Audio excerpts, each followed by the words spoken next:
Some other terminology that's typically associated with bonds are things like redeemable or callable bonds. A callable bond is one where the company or issuer of the bond can choose to call it early. And typically the way that that works is you have something called a call protection period. So let's say I'm a corporation, I issue a 20-year bond, but it's callable. Typically the way that that works, and again it would be spelled out in the bonds indenture agreement, the way that it works is it would say callable after 5 years, and then it would spell out the terms under which the company can call the bond. Typically, if there's a big difference in time between when it's callable and the original maturity of the bond, they usually have an extra bonus interest payment in there that they will pay you for calling your bond. You cannot control if a company decides to call its bond early. If you buy a callable bond, you buy it with the risk and knowledge that, or the knowledge of the risk, that it could be called from you. Now let's think about that for a second. Why would a company choose to call its bond early? Many people just say things like, well, they got tired of having, owing money. Maybe, but typically when firms issue debt, there's a cost to issue debt. They have to work with investment bankers and others to get the debt issued.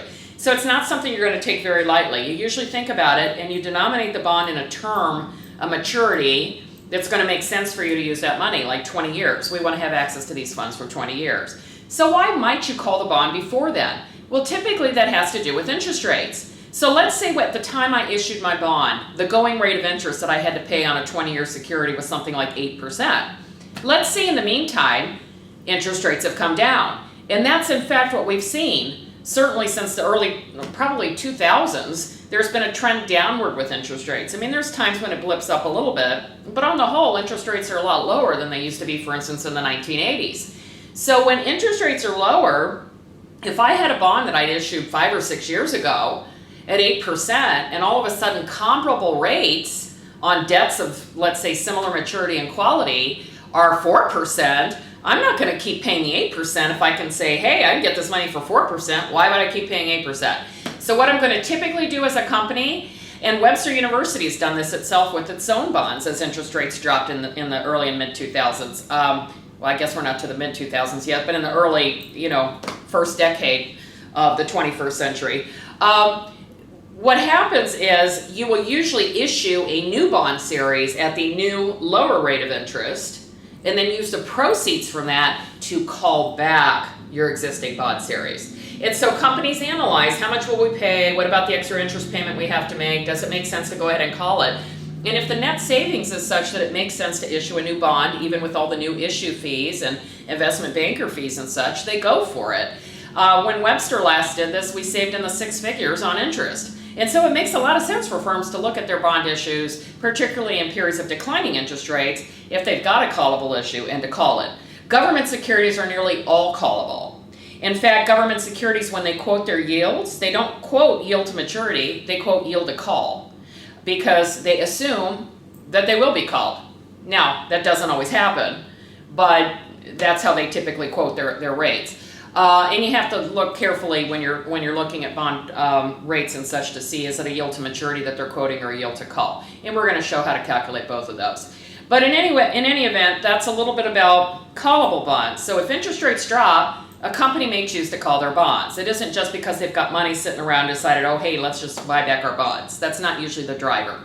Now, on the flip side of that, we have bonds that are redeemable. Redeemable bonds are redeemable at the option of you, the bondholder. So if I buy a bond and it's redeemable, why would I choose to go to the company and say, I've changed my mind, don't want to hold your bond for 20 years?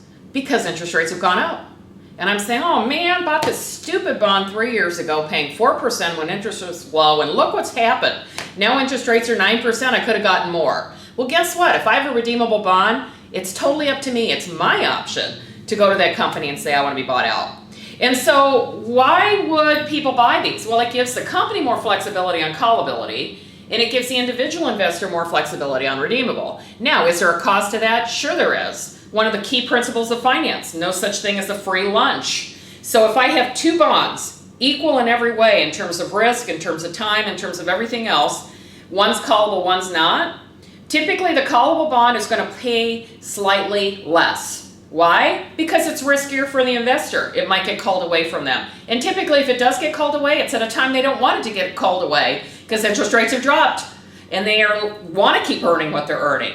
Okay, what about redeemable? 2 bonds, equal in quality, equal in scope. Only thing different is the fact that one's redeemable and one's not. Well, guess what? You're going to earn slightly less on the redeemable bond.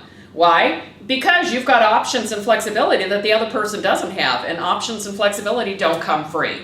So you're going to have to sacrifice with a little bit less interest rate on that, because it does give you that ability later, if rates have gone up, to say, I'm getting out of here.